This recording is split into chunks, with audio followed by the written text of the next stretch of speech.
About 35 years ago, I got obsessed with a simple question. What makes the difference in the quality of people's lives? What makes some people leaders and other people followers? What makes most people talk about a dream and never follow through, and other people, just a small percentage, kick ass, take names. You can throw any obstacle at them, they find a way to break through. What's the difference? And when I first grew up, I grew up very poor financially. I grew up in a very tough environment. When I met my fourth father, I said, Mom, I'm confused. I was confused because I always loved people, just my nature. But when I was in high school, I was not the most popular kid in school. In fact, the most popular kid in school treated me like hell. He was so vicious and mean. I thought, what makes that guy popular? So it made me obsessed to want to know why people's lives turn out so differently. And my first answer, growing up poor with no great role models, was, well, some people are just lucky. They grew up in a family where everybody loves each other and they stay together. You know, some people are lucky. They grew up in a family and everybody's educated, and so they work hard to educate their kids. Or some people are lucky. They grew up in a family with lots of money, so they have resources to travel and learn and expand and do whatever they want. And as much as I wanted to believe that story, that some people are just lucky, that they had a better family, when you pay attention and you're even slightly honest with yourself, that story doesn't hold up, does it? Because when you look around, what happens to people that were truly given everything and they don't have to work for it? What happens to the person who's born and they got total love and support from their family? They have total financial abundance. They don't have to worry about it whatsoever. They got all the great education. What happens to the majority of those? Not all, but the majority of those people don't build any muscle. They're not hungry because everything was given to them, so they don't have any hunger that could give them drive. Which, if you ask me, Tony, what's the single most important key to success above anything else? It's not talent, it's not skill, it's hunger. If you get enough hunger going in you for an answer, you'll find the answer.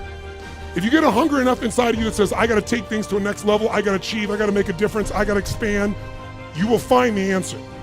People's intelligence will expand if they got enough hunger. But if you got everything and you're not hungry, you're not gonna have much. Look at the pathetic people you read about in the rag newspapers who were given everything. And as a result, what do you find out?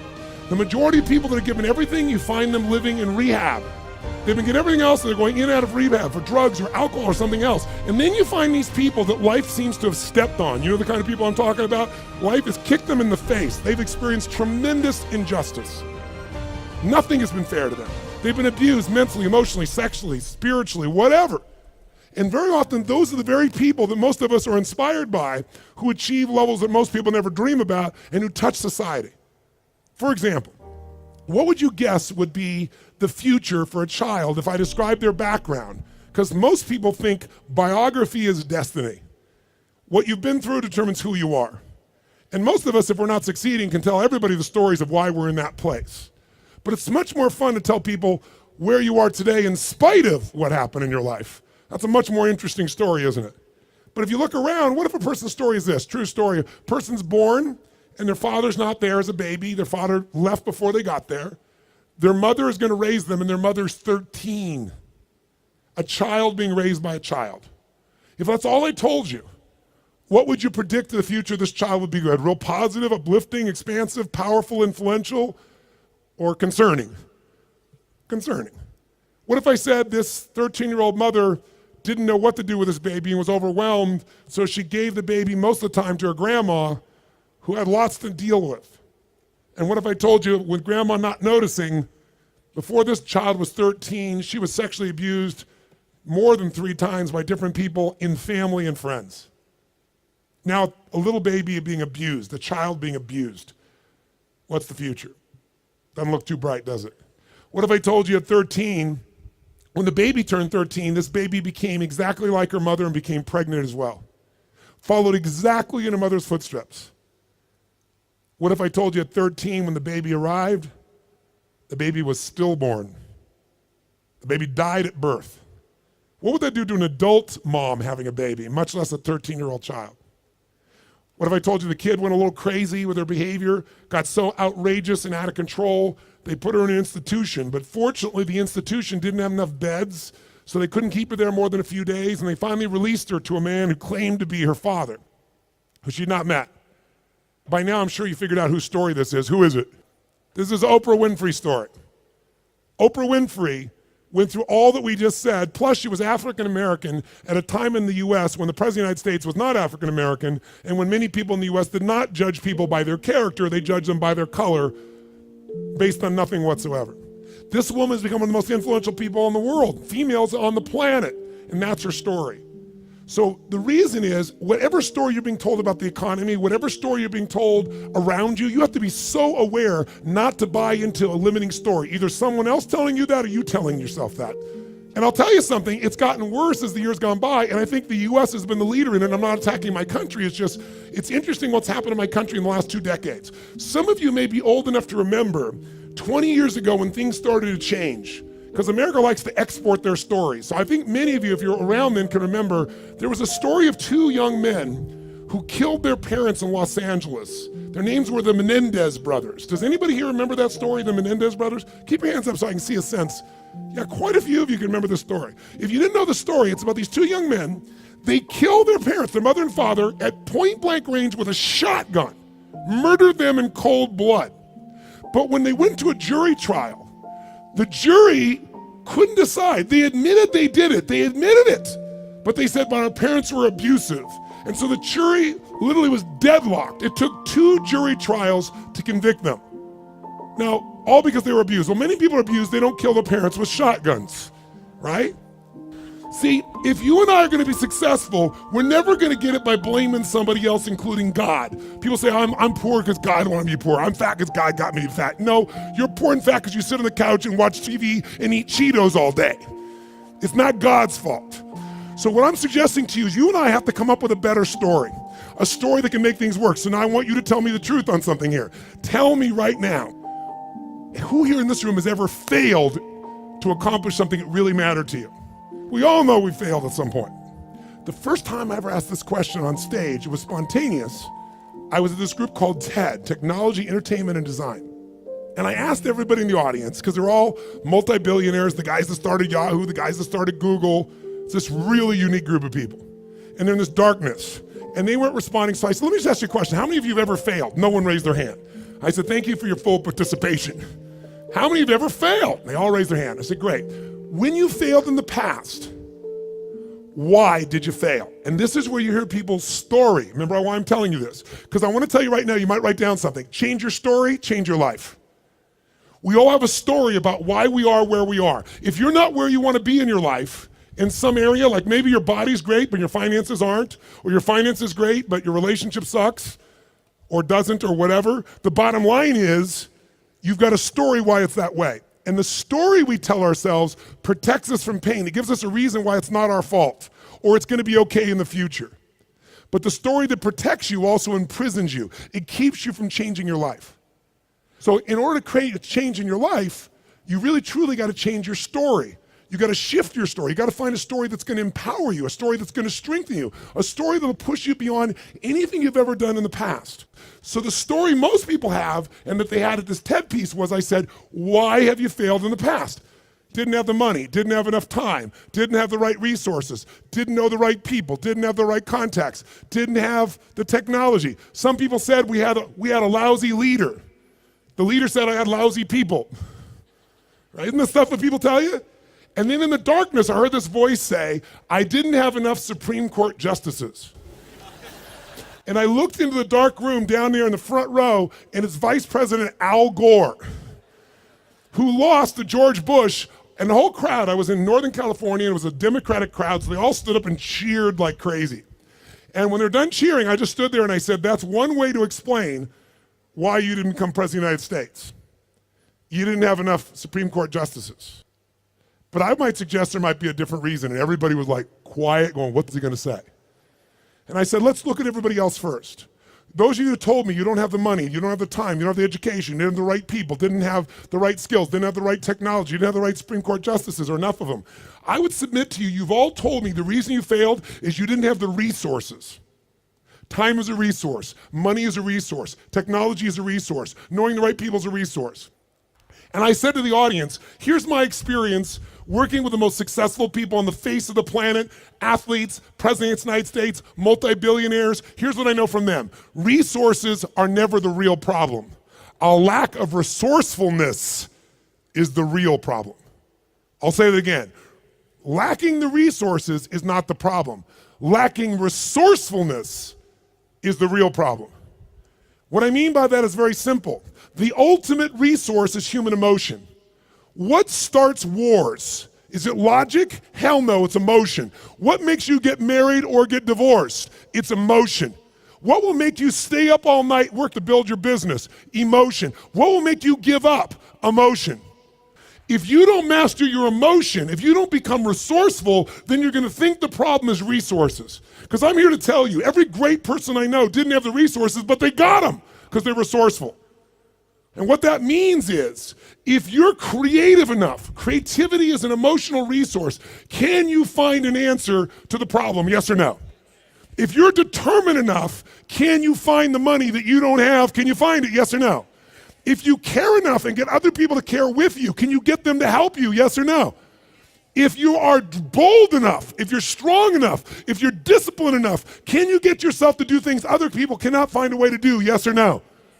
See, the ultimate resource is resourcefulness. And I tell you that, my friends, because I grew up with no resources, but I became very resourceful, and that's why I have the privilege to be with you today. And I said, so are you, Mr. Vice President? I watched you speak last night, and the previous night he'd spoken to this Who's Who crowd, and he had spoken on the inconvenient truth. And it was the first time he did that speech that they made into a movie. And he was so passionate.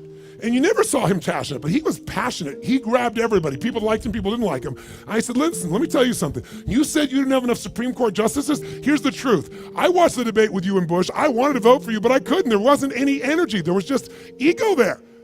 I said, I watched those debates. I said, if the guy that was up here last night was the guy in those debates, you wouldn't need the Supreme Court justices. And the whole crowd went berserk. They started clapping, standing ovation, and he came over and gave me a little high five and said, you're right. And we became good friends out of it. And people came to me afterwards, the guys from Kleiner Perkins, multi-billionaires, they took me to dinner and they go, we've all been thinking that. No one would ever say that. How could you say that publicly? I said, because it's the truth. They go, yeah, but no one said it. And guess what? The truth is, I don't care where you are today. I don't care if you're totally broke and getting here was a huge stretch for you. If you can find the hunger inside of you and you can remember, I don't need resources, I need resourcefulness, that'll get me the resources, then anything you dream about you can make real. But the minute you forget that and you come up with a story that goes, I don't have the money, I don't have the time, I can't do it, it's too far away, that's what's gonna kill you. Change your story, change your life. And we all have a story because we're afraid, all of us, to fail. We're afraid to not look good. We're afraid to be disappointed. We're afraid to get our hopes up. But the only way that you get courage, courage means you're afraid, but you do it anyway. It's not courage if you're not scared.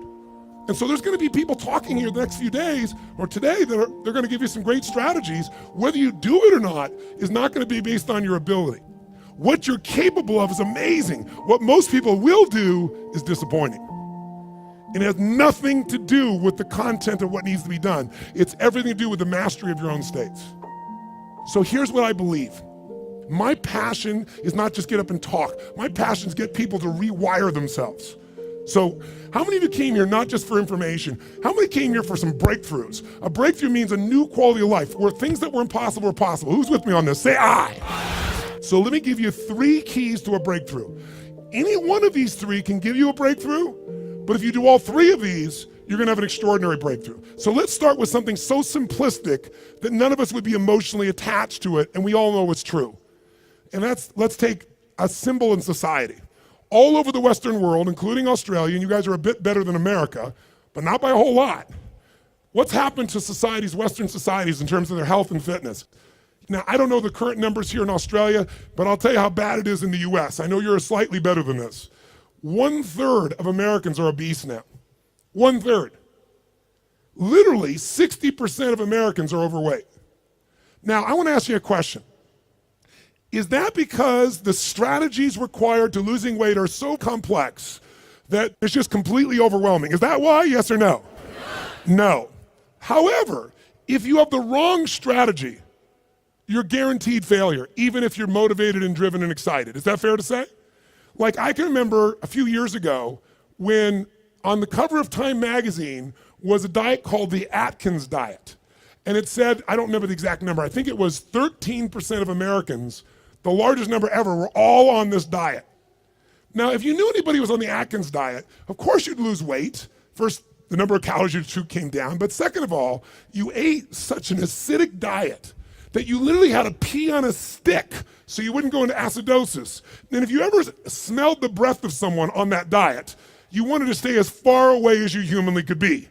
Now, that's not too hard to figure out, that if I got to pee on a stick so I don't go into acidosis and my breath is this bad, this may not be a sustainable approach to losing weight. But everybody did it. So if you have the wrong strategy, it's not going to work. So let me give you 3 things in reverse order of importance, okay? Reverse order, least important first. If you want a breakthrough, one of the things that give you a breakthrough is a strategy. A new strategy could change everything. Does that make sense? A new way to do something. If you come up with the right strategy, it could save you a decade. It could save you 5 years. And one reason to come to a seminar like this, in my opinion, is to gather up as many strategies as you can. And what I want to do in just this short little time I have with you is see if I can give you some strategies that'll give you breakthroughs in whatever you want to go after. Some real quick strategies that really work. What is a strategy? It's a specific way to do something that if you do it that way, you get the result every time. Let's think about strategy like a recipe. If you know someone's recipe and they took 25 years to figure out how to make the perfect chocolate cake, and you're not a baker, but you got their strategy, you got their recipe, how often can you get the same quality of chocolate cake if you follow their recipe, if you follow their strategy? How often will it work? How many times? Every single time. That's the beauty of a strategy. So there's going to be a lot of strategies available to you here during this course. I'd be listening and find the strategies that appeal to you most. But I'd submit something to you, my friends. I'm a strategist. I'm a business and life strategist. I'm always finding the little thing that'll change it all. I'm obsessed by it. And I filled up my events with them. But I know something about strategies. You can give someone the perfect strategy, and they can still not do it. They can even know it's the right strategy and still not follow through. That's why the problem in our society is not a lack of strategies. If I said to you right now, okay, we gotta lose weight, and we're in downtown Brisbane, and we were to walk 10 blocks, how many places would we pass within 10 blocks that could help you to lose weight, for example, or get fit or get strong? How many? In fact, you don't even have to get up out of this building to learn how to lose weight, because today, God forbid you were gonna get up and walk, you could just pull out your iPhone or your iPad or whatever phone you have, and you could download 10 books right now that you'll never read, right? On how to do it. Maybe you'll start reading the first one, and then you'll get a little text. Oh, what's the text say? And you won't read the rest of the chapter. How many trainers are there in the Brisbane area that could get you fit and strong? Are there plenty, yes or no? Yes. So, is it a strategy problem, do you think? No. So don't get me wrong, I believe strategy is invaluable, but strategy without the next 2 is basically worthless in my experience. You know what to do, but you don't do what you know. But the right strategy versus the wrong strategy is critical. And why don't you make a note of this, really important. You have to do the right thing at the right time. I'll give you an example in my country. Buying a house, right thing to do. In my country, 2007, wrong time. If you bought a house in the United States in 2007, right now, you're upside down anywhere from 30 to 70%. 70. In places like Las Vegas, they're down 70%. I have a friend that had a $10 million home just sold for $3 million. That's why, my friends, I'm a student of seasons. That's why you have to understand and become so incredibly bright and aware as to what's really going on. So when someone tells you the strategy, you go, is that really right now? Because they'll show you a strategy that worked. The question is it working now? You want someone who's done it and is doing it. People go all the time and they go see someone, let's say a really nice stockbroker who then tells them what to do with their finances, but you got more money than he does. That ought to be a clue he's not the person to talk to. People go to psychiatrists all the time that are taking antidepressants for their depression, and they wonder why they don't get better. I mean, we're weird this way. I'm telling you, if you're gonna get a strategy, you better get somebody who's doing it, someone who's getting results. Now, strategy isn't critically important. Even though I beat up on it, is it still a huge advantage with the right strategy, yes or no? Yes. So what's the second thing? The second element, though, that affects whether you're gonna use the strategy or not is the story you tell yourself. Does that make sense? Because if your story is, I'm big boned, or I've tried what? I've tried what? Everything. If you tried everything, you'd have the answer. Right? But when people say I tried everything, what does that do? It makes your brain go, see, I've tried everything. There's no reason to try anymore. It's not my fault. I'm just big boned. I just have low metabolism. right? It's just, I've always been this way. And by the way, people's stories are often true, but they're not effective. It may be true that you have low metabolism. It may be true that you're big bone, but that's not why you're fat. It's because you're doing nothing to change your metabolism. Make sense? Or I don't have a relationship with a great man or great woman because all the good ones are gone. Or they're gay and I'm not, or I'm gay and they're not, something of that nature, right? Isn't that a common story people tell themselves? And what does the story do? It kills your hunger, it kills your drive, it gives you a reason not to face the discomfort. We've all lived in a society that has trained us since we're this tall now. Most of you, by the time you're 21, saw 2 million commercials and had to instantly get out of pain. Instantly out of pain. You know what the problem with getting out of pain is? It takes away the purpose of drive. How many of you know somebody who takes antidepressants right now and they're still depressed? That's because they have the same story. Even though they changed their biochemistry, the same story brings them to that lousy place. If your story is, I don't have the resources, that story is gonna kill your future. If your story is, I can get any resource I want, if I find a way to add enough what? Value to other people's lives, then you can get the resources. It's so amazing. I don't know, because in Australia, you don't have a lot of places to go. I know there's a few, but how many of you in this room ski or snowboard? In skiing or snowboarding, if you take up the sport and you get on a really vicious hill, what they call a black diamond hill, there's edges where if you don't stop, you go to the edge and you'll die. And what happens is when you're brand new and you're starting to skid out of control, most people slam themselves on the ground and try to hang on to the hill for dear life. And those are the people that will never master skiing or snowboarding, because they let their fear of the edge push them down. The person that goes, I'm gonna dig in, I'm gonna work even harder, I'm gonna carve. It's scary as hell, but I'm gonna stay with it. They learn to carve. Those are the people that have skiing or snowboarding be something they love for the rest of their life. Your story is everything, my friends. And by the way, I'm not lecturing you, I'm sharing with you because I've learned by my own stupidity. That's the only reason I can share this. But you change that story, you'll change your life. Give up the story that limits you. It may even be true. You may have ADD. You may have been abused as a child. It may be true. But that story is not why you don't have great relationships or a great business now. You don't have great relationships or great business now because you're so afraid of trying and failing, you keep telling that story instead of taking action. Third key, the most important key. Because by the way, if you come to somebody and they go, well, I'm big bone, and go, that's just your story. They're going, I'll show you a story, I'll beat you to a pulp. We have to do this to ourselves. But if you are gonna help someone change, including yourself, you need the third element, the most important element, and that is you need the right state. State, or Australians call state. State. If you're gonna have the right state, then what you have to understand is your state determines how you think and feel, right? How many of you in this room can remember a time when you got really angry at somebody? Did you ever notice when you're really angry at somebody, suddenly you remember everything they've ever done? Because when you go in that angry state, it makes you take the parts of your brain that relate to a story that supports that state. On the opposite, how many of you in this room can remember a time in your life when you fell head over heels in love with someone out of your mind? How many can remember a time like that? Say I. It's been a long time for some of you. Is that all the, make the sound of head over heels in love. Go ahead, make the sound. Is that short-lived for you? Let's try this. Ever been so head over heels in love you couldn't stop thinking about the person, you wanted to make love to them every moment, you're just dreaming of them, you felt them wanting you, you wanted them, you're out of your mind. Make that sound. What does that sound like? Go ahead. Much better, much better. See, in the beginning of a relationship, when you love somebody, what will you do for them when you love somebody? What will you do? Anything. If they say, would you take out the trash? You go, take out the trash. Right? But after 7 weeks, 7 months, or 7 years, or 70 years, somewhere in that range, something clicks different in you and they go, could you take out the trash? You go, what do I look like, your janitor?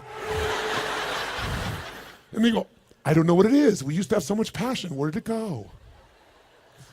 I'll give you a clue, write this down.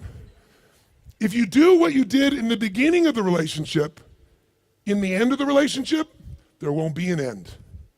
If you do what you did in the beginning of the relationship, in the end of the relationship, then there won't be an end. How long have you two been together? A year. 20 years from now, there'll be no worries for you two. He's got his arm around her. They're snuggling, they're connected. They're in the middle of the seminar learning and they're totally connected. Do what you did in the beginning of the relationship, at the end of the relationship, there won't be an end. It's so simple. That's the difference in state, isn't it? Because when you go in a different state, you come up with a different story about your partner and then you use different strategies that aren't very good. If you're in a great state, great story, great strategies, you tend to maximize. Is this helpful? So tell me, which one of the three here do you think is the one that can screw things up the fastest and can mess things up the most? Which one of these three? Tell me. Story is the one that will sustain the problem. The one that can change everything the fastest is the state. The strategy is useful, don't get me wrong. I live for them. I mean, I can tell you some strategies in business. I've taken companies, I buy them for next to nothing and turn them around, make millions of dollars, just using a couple of little strategies. Some of you will come to my business mastery program, you'll see. I tell people on day one of my business mastery, you come, if today, the first day is not worth a minimum of $1 million to you, day one, $1 million minimum, then I'll give you all your money back, plus you get to keep everything got on day one. It's only a 4-day program. My clients are like multi-billion-dollar companies. We've helped turn around HomeX, the largest home builder, to give you an idea, in Mexico. They credit us in the last 2 years to $750 million of increases from what I did with them. That's their words, not mine. Or taking a chiropractor who's got 3 people and doubling his business in 6 months. I've done that with strategies. Simple business strategies where if you don't know the strategy, ignorance is not bliss, ignorance is poverty, ignorance is pain. And the way I got those strategies is I willing to fly anywhere, do anything, spend any amount of money because I knew the value of the strategy. But all that still would have been worthless if I didn't apply it. What got me to apply it was the right story in the right state. If you want to change your story, first thing you got to do is change your state. Does this make sense, yes or no? So now, let's take a look at you and what you want. If you and I want to say, why do people's lives turn out differently than other people? We can come up with one word and I can show you where it is. Decisions. Write down decisions, not conditions, determine my destiny. Decisions, not conditions, determine my destiny.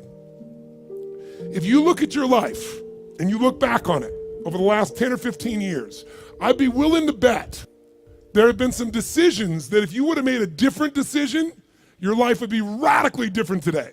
Your relationships or your income or your happiness or your body weight. Everybody's got a story about how the condition affected them. But I can take you 2 people that went through the same conditions, and one person comes back from war and they kill themselves or other people, and somebody else comes back and they spend all their life working for peace. I can find 2 people that were abused as a child. One of them lives totally inside themselves, feeling sorry for themselves. The other one becomes somebody who has an incredibly passionate relationship because they're never gonna let anybody hurt who they love. Same conditions, different decisions. So when the economy that you're going through right now, it doesn't matter what the season of your economy is. What matters is the decisions you're gonna make. And let me give you the 3 decisions you're making every moment you're alive, including in this moment. And you see if it's true or not. First decision you're making right now, in this moment, every moment of your life, is what to focus on. What to focus on totally affects your life. Think about it. Whatever you focus on, you're gonna feel, even if it's not true. If you're focusing on, oh my God, you know, the economy's gonna go to hell, when you focus on like that, you're gonna feel like hell, and your decisions are gonna be hang on to what you got. If you're focusing on, everybody's scared to death, this is a perfect time for me to find an ultimate advantage, because during times of maximum pessimism is when you can do the best.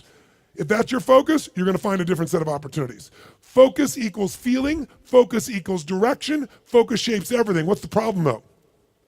Most of us don't control our focus, we let the world around us do it, don't we? If you're gonna turn on the television set, tell me something. What does the news always try to do to get our attention? Tell us what's rosy and beautiful and magnificent? No, or find something that will jolt us. Which one? Jolt us. In the old days, today the news is in your pocket, right? It comes to you through your Twitter feed. It comes to you by being fed to, you know, for example, by text by friends or whatever. The news follows us. But to get our attention in a world where everyone's fighting for our attention, they're looking for a story to jolt you. In the old days, before you had news in your pocket, you walked by a newspaper stand, and if it said something like, headline at the top said, great weather this weekend, what did you do? Smiled, that's cool. Did you buy the paper? No, I'm not gonna buy the paper, great weather, I know what I need to know. But if the headline says, big storm coming, what happened? Boom, some money went in that sucker, you pulled out, you need to know more. So the news is so competitive today, 24/7, there's not enough news. They've got to constantly play this game. So if you don't take control of your focus, the world will do it for you. If you want to feel good about something, what kind of news? What if there was a movie, and you went to the movie, and here's the beginning of the movie. The main protagonist, the main character, cool, having a great time, physically healthy, strong, happy, great family, great finances, great everything. That's how it starts, okay? Second part of the movie, still good. Third part of the movie, phenomenal. End of the movie, everything's cool. Who's gonna go to that movie? What are they gonna say? That movie's the most boring what? Movie on the planet. So you and I, if we don't take control of our own focus, we let the environment do it for us because they're always looking to get your attention. Film at 11, your child could die by drinking the natural water here coming out of this area. And when you get to the story, it's never quite the story, but they use that headline to get you. There are headlines in your own life too, though, aren't there? Headlines we use on ourselves. If you want to change your life, change your focus. I'll give you 3 examples, real quick. Everyone has a pattern of focus. It's not what you focus on in the moment that affects you. It's what you focus on regularly. So for example, do you tend to focus, personally you, on what you can control or what you can't control? Those of you focus on what you can control tend to feel more in charge of life. Those that focus on what you can't control, by the way, is there plenty of stuff we can't control in this world, yes or no? Tons. And if you focus on it, you will be depressed. Depressed people constantly focus on what they can't control. Second, and it doesn't matter what drugs you take, if you keep focusing on what you can't control, you're gonna get depressed if we add 2 more. Here's another pattern. Do you tend to focus on what you have or what's missing in your life? The tendency today is what's missing, and sometimes we make up what's missing. If you focus on what you have, when you're focused on what you're grateful for, how does your life feel?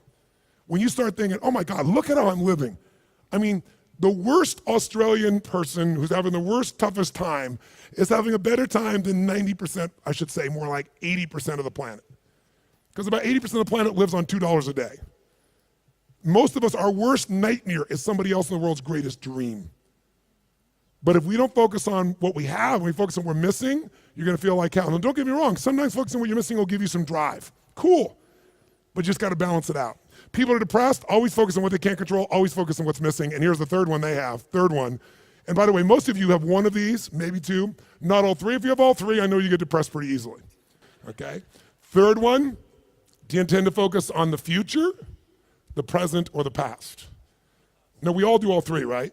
But which one do you tend to put more focus on, the future, the present, or the past? What is it for you? Just say it out loud, quick. Future. Now, in this room, you hear a lot of the future, which in my country is called future. And most of you came here because you're interested in the future, aren't you? Isn't that why you came here? That gives you an advantage, doesn't it?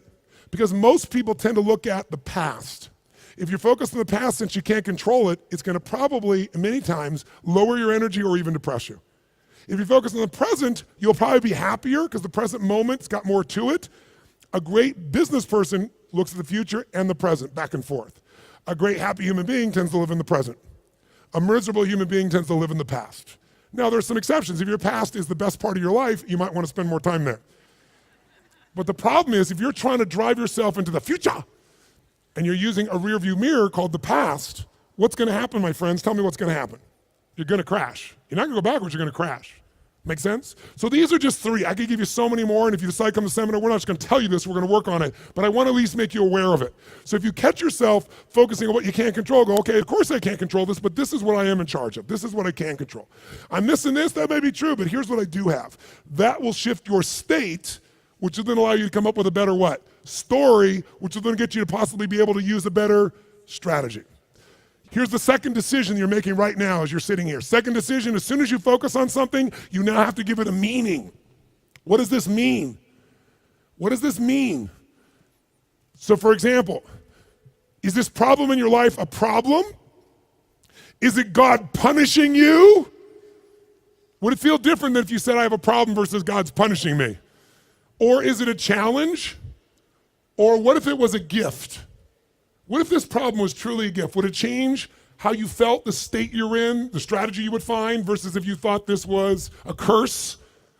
You better believe it. And every moment we're making decisions once we focus on something, on what it means.